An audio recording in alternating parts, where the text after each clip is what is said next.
Violet Jessop, an Irish woman who survived not one, not two, but three of the most devastating ship disasters of the 20th century, is the subject of today's story.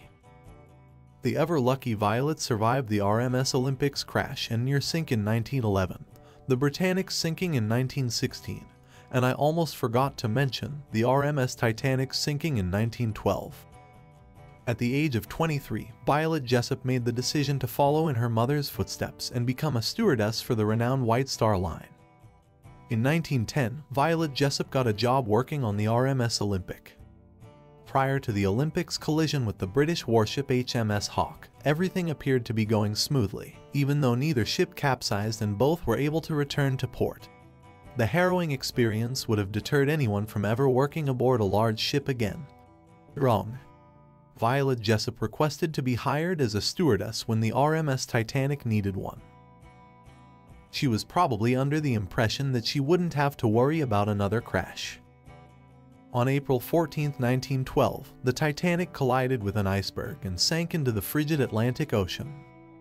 Violet Jessop was loaded into a lifeboat, Lucky Lifeboat number 16, and a stranger's baby was thrust into her arms as a result of that sweet women and children first rule. We can all agree that stranger's baby would have been at the top of the list had they not been rescued by the Carpathia before they had to decide who to eat to stay alive.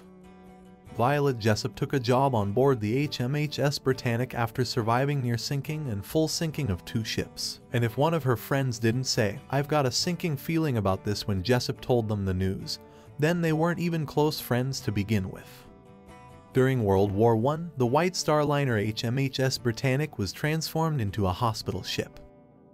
The poor ship only lasted 55 minutes before an unidentified explosion sank it, killing 30 of the 1,066 passengers on board.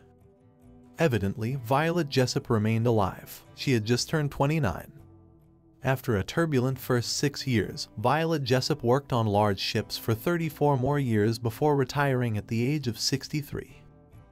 Was Violet Jessop the luckiest or least fortunate ship stewardess in the world? Or was she simply Poseidon's long-lost mermaid daughter whom he vowed to find and bring back at any cost? We may never know. However, we do know this: bring a life jacket if you ever go on a ship with a woman named Violet Jessop.